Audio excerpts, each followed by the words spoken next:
Hello everyone.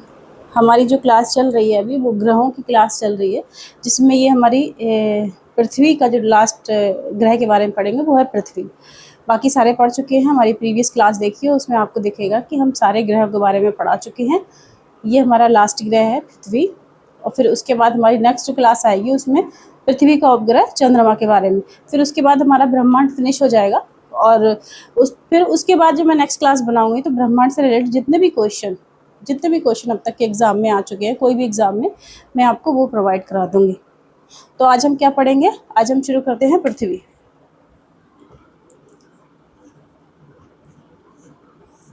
पृथ्वी एक वैज्ञानिक हुए टॉलमी। पृथ्वी क्या है?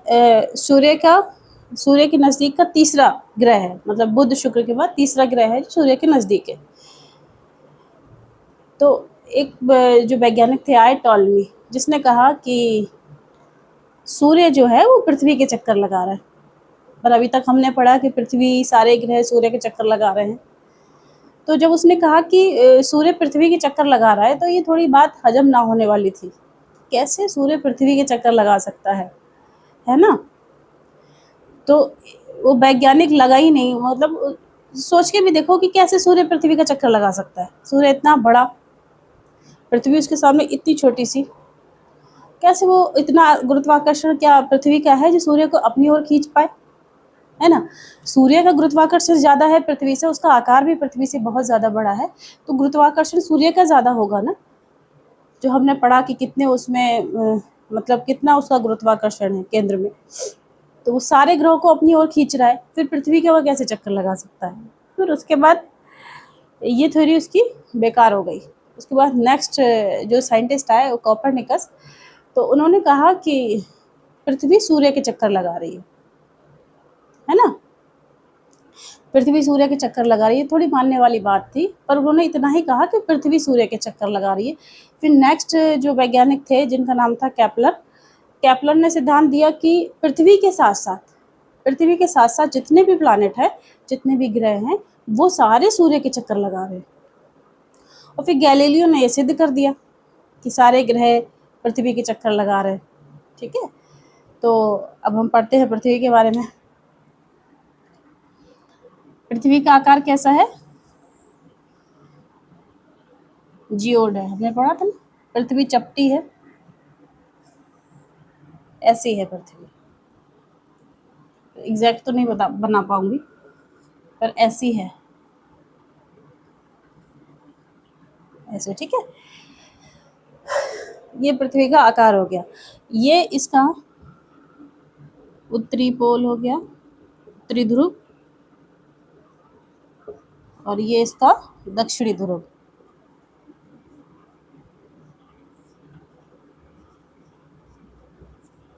ठीक है, ये इसका दक्षिणी ध्रुव हो गया। और बीचों बीच से जो इसके वैज्ञानिकों ने इसका डिवाइडेशन करने के लिए कि उत्तरी भाग है ये दक्षिणी भाग है, इसके लिए एक काल्पनिक रेखा खींची गई, जिसको हम कहते हैं विषुवत रेखा। क्या कहते हैं? विषुवत रेखा, या फिर कहते हैं इक्वेटर इंग्लिश में, इक्वेटर। और एक और इसे कहते हैं भूमध्य रेखा, भूमध्य रेखा। ठीक है, भूमध्य रेखा भी कहते हैं, क्योंकि बीचों बीच से काटती है इसको भू को, तो उसको भूमध्य रेखा भी कहते हैं। ठीक है, अब क्या है कि ये हमारा उत्तरी पोल हो गया, ये हमारा दक्षिणी पोल हो गया, और ये हमारा। अब हमें पता होना चाहिए कि यहाँ से इस पोल तक जाने के लिए इसकी दूरी कितनी है। उत्तर से दक्षिण जाने के लिए इसकी, पूरब से पश्चिम और उत्तर से दक्षिण, इसकी दूरी कितनी है। तो इस पोल से इस पोल तक आने के लिए जो इसकी दूरी है वो है 12,714 किलोमीटर। यह है 12,714 किलोमीटर उत्तरी ध्रुव से दक्षिणी ध्रुव तक की दूरी। ठीक है, और फिर पूरब से पश्चिम की जो दूरी है वो है आपकी यहाँ से यहाँ तक जो दूरी है वो है 12,756 किलोमीटर। अब कहोगे आपकी 12,714 किलोमीटर और इसकी मतलब लंबाई, जो चौड़ाई है और लंबाई इसकी 12,756 किलोमीटर है।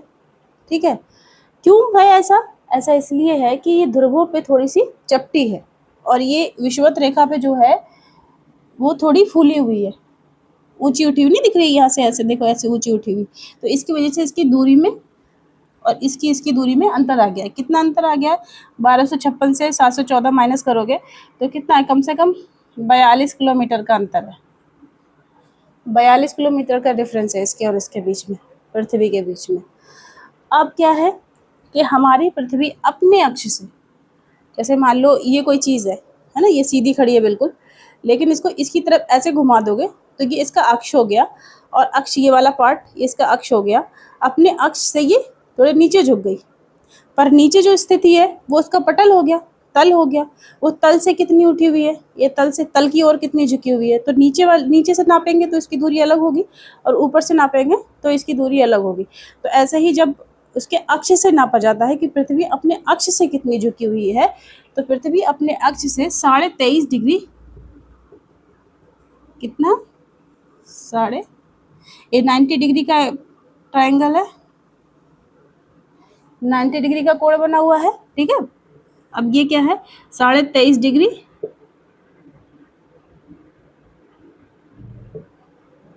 झुकी हुई है अपने अक्ष से। तो हमने पिछली क्लास में पढ़ा था कि अपने अक्ष से झुके होने के कारण क्या होता है पृथ्वी पे? अपने अक्ष पे झुके होने के कारण पृथ्वी पे दिन और रात होते हैं। ठीक है, वो कैसे होते हैं हम अभी पढ़ लेते हैं। तो हम पढ़ लेते हैं कि कैसे पृथ्वी पे दिन और रात होते हैं उसके झुकाव के कारण। ठीक है, तो हम बना लेते हैं एक, पृथ्वी कैसे चक्कर लगा रही है? दीर्घ वृत्ताकार, ऐसे ऐसे में, ऐसे नहीं कि वही घूम रही है गोल गोल, वो दीर्घ वृत्ताकार घूम रही है, सूर्य के चक्कर लगाती है। मान लो ये पृथ्वी घूम रही है, ये पृथ्वी का दीर्घ वृत्ताकार एक चक्कर लग रहा है। ठीक है,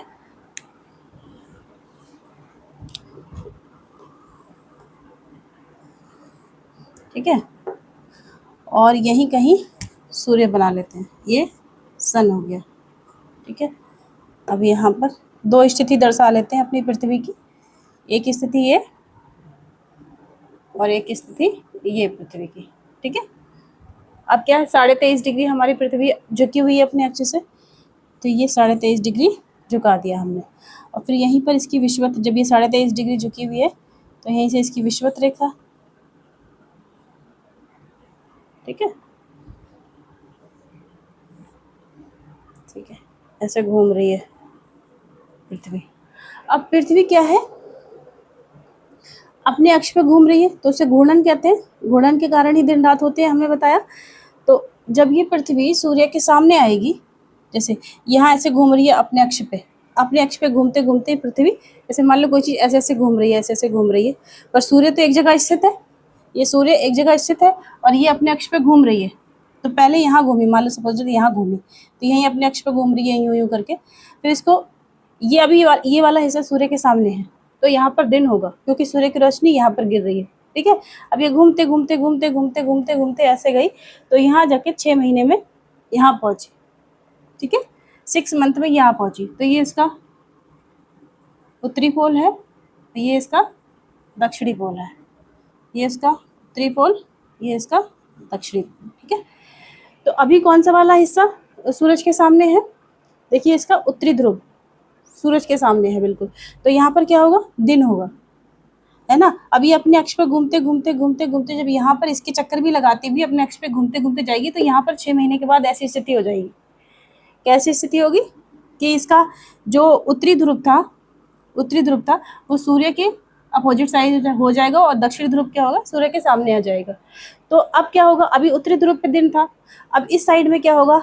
दक्षिण ध्रुव पे दिन हो जाएगा और यहाँ पर रात हो जाएगी। तो और यहाँ से यहाँ तक की स्थिति में आने के लिए इसको 6 मंथ का टाइम लगता है।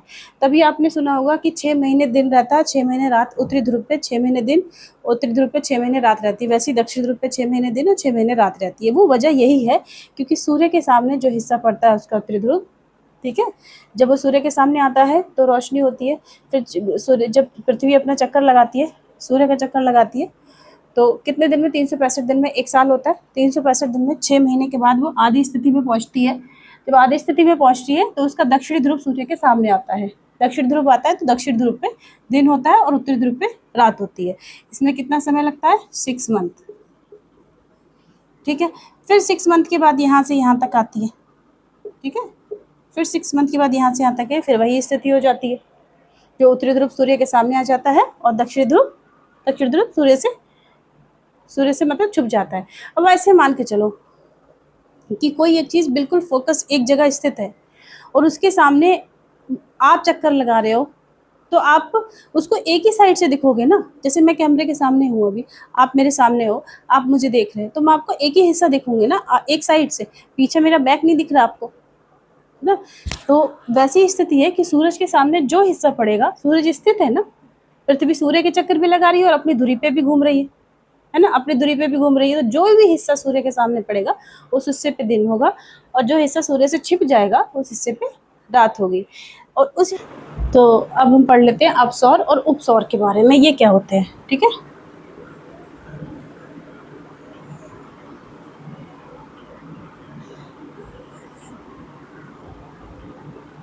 ये हमारी पृथ्वी हो गई और ये हमारा सूरज हो गया। ठीक है, ये हमारा सूर्य और ये फिर दोनों स्थिति हमने बना ली पृथ्वी की। ठीक है, ये अपने अक्ष से 23.5 डिग्री झुकी हुई है और ये इसकी विषुवत रेखा। अब उत्तरी गोलार्ध में हमारा क्या है? भारत।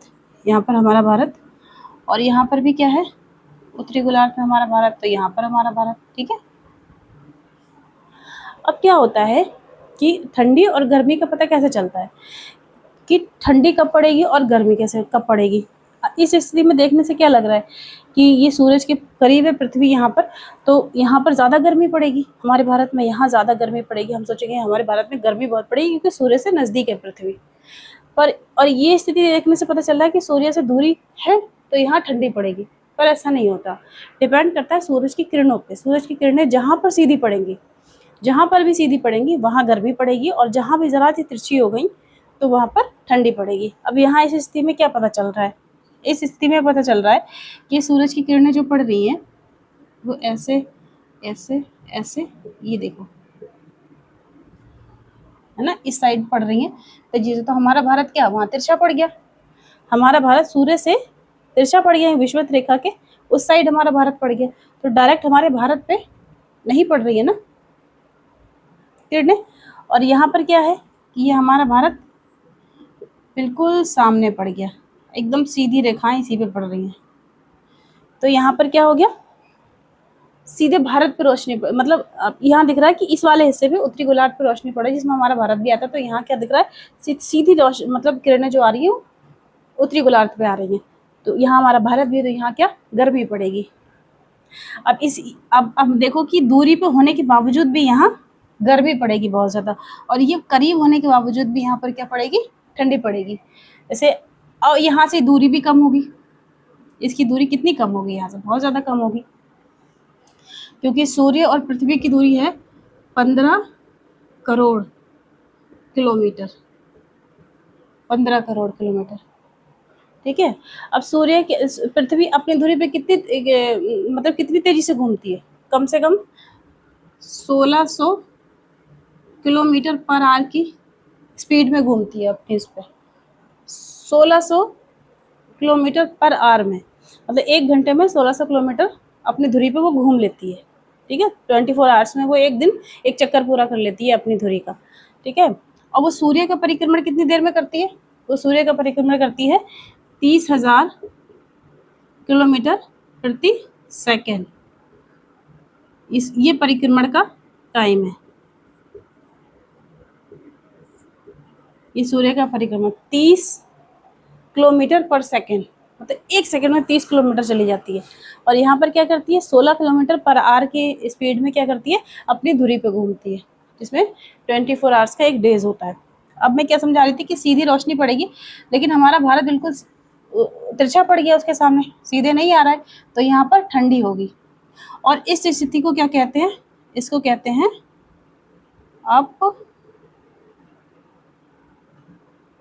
इसको कहते हैं उपसौर। ठीक है। और ये इस स्थिति को कहते हैं अपसौर, यानी कि दूरी बढ़ गई, अप हो गई दूरी, तो उसे क्या कहेंगे? अपसौर। और ये अपसौर कब होता है? इसका जो डेज होता है वो 4 जुलाई।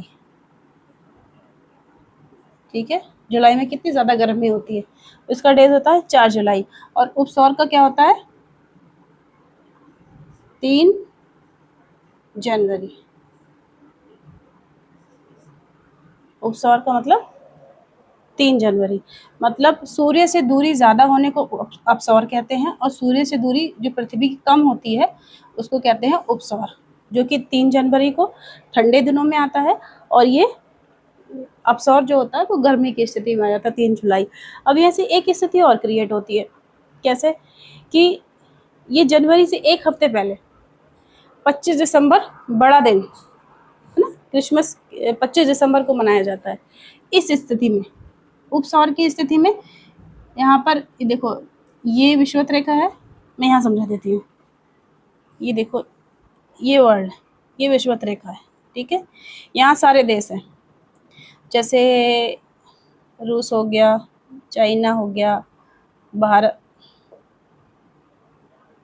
हो गया, ये अमेरिका हो गया, और ये अफ्रीका हो गया, ये है दक्षिण अमेरिका हो गया, ये ऑस्ट्रेलिया हो गया, न्यूजीलैंड हो गया, ठीक है। ये सारे भारत। अब देखो क्या है कि उत्तरी गोलार्ध और दक्षिणी गोलार्ध, ये वाला हिस्सा उत्तरी गोलार्ध और ये दक्षिणी गोलार्ध। तो जब दक्षिणी गोलार्ध में कौन कौन से देश हैं? ऑस्ट्रेलिया, न्यूजीलैंड और अफ्रीका, दक्षिणी अफ्रीका। तो यहाँ पर क्या होगा? 25 दिसंबर को इनके यहाँ गर्मी में सूर्य मतलब वो मनाया जाएगा 25 दिसंबर बड़ा दिन, क्योंकि यहाँ पर गर्मी की चलती होगी और हमारे यहाँ ठंडी का मौसम होगा, ठीक है। और इस वाली स्थिति तो क्या होगा कि हमारा जो 3 जनवरी को उपसौर के टाइम जब हम 25 दिसंबर मनाएंगे तो हमारे यहाँ ठंडी में होगा, और ऑस्ट्रेलिया न्यूजीलैंड में उस टाइम गर्मी पड़ती होगी, ठीक है। और इस अपसौर की स्थिति में क्या, ऑस्ट्रेलिया और न्यूजीलैंड में ठंडी पड़ती होगी और हमारे यहाँ गर्मी पड़ती होगी, ठीक है। जो साउदर्न एरिया होंगे वहाँ पर ठंडी पड़ेगी जुलाई के टाइम में, जब हमारे यहाँ गर्मी पड़ेगी तो उस एरिया में ठंडी पड़ेगी, और जब हमारे यहाँ ठंडी पड़ेगी तो जो साउदर्न देश होंगे वहाँ पर गर्मी पड़ेगी, ठीक है। तो दूरी मैटर नहीं करती, मैटर करती है सूर्य की किरणों का सीधा पड़ना, ठीक है। अब ये हमने पढ़ लिया, पूरा कंप्लीट कर लिया। अब इसको हम मिटा देते हैं। अभी में हमने पढ़ लिया सब कुछ डिटेल में। अब जैसे कि पृथ्वी और सूर्य की दूरी जो है वो है 15 करोड़ किलोमीटर, ठीक है, 15 करोड़ किलोमीटर। ये पृथ्वी और सूर्य की दूरी है। इस दूरी को क्या कहते हैं? खगोलीय इकाई। खगोलीय इकाई, ठीक है। पृथ्वी और सूर्य की दूरी को क्या कहते हैं? खगोलीय इकाई। खगोलीय इकाई किसको मापती है? दूरी को, दूरी का मापन, ठीक है। अब जैसे प्रकाश वर्ष, प्रकाश वर्ष किसको मापता है? वो भी दूरी का मापन है। प्रकाश वर्ष ये भी दूरी मापता है, ठीक है, ये भी दूरी मापता है। अब क्या है कि जब पृथ्वी अपनी धुरी पे, अपनी जैसे पृथ्वी है ये अपनी धुरी पे क्या कर रही है? 1600 किलोमीटर पर आवर की स्पीड में जब ये घूमती है ना तेजी से, तो इसमें क्या होता है कि मतलब इसका जो है पानी 71% जो पानी है वो ऐसे छलछलाता है, मतलब हिलता है। हिलने की वजह से क्या होता है? पृथ्वी पे आते हैं ज्वार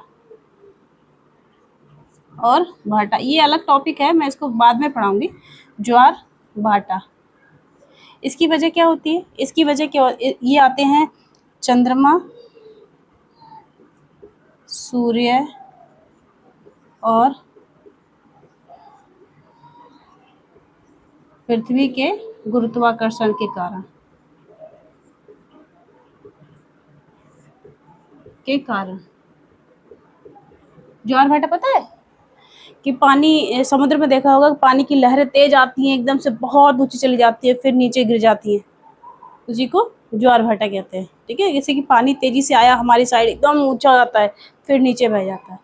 दिन भर समुद्र में यही लहरें उठती रहती है, उसी को ज्वार भाटा कहते हैं।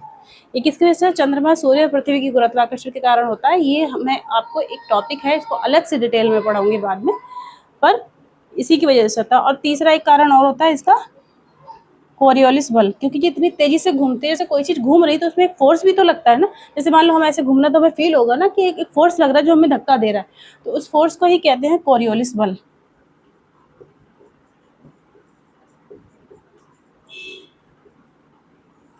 कोरियोलिस बल, ये भी ज्वार भाटे का कारण है। तो हमारा पृथ्वी भी कंप्लीट हो गया।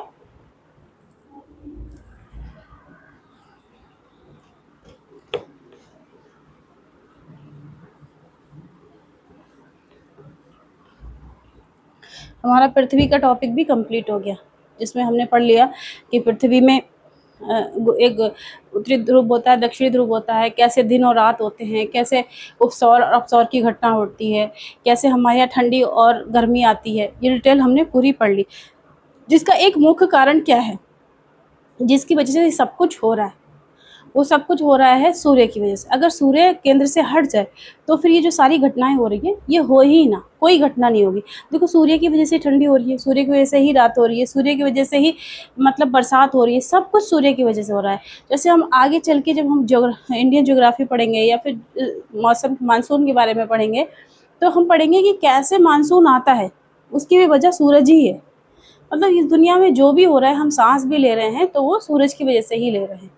तो सूरज बहुत इंपॉर्टेंट है, जिसके बारे में हमने फुल डिटेल में अपने ग्रहों के बारे में पढ़ लिया।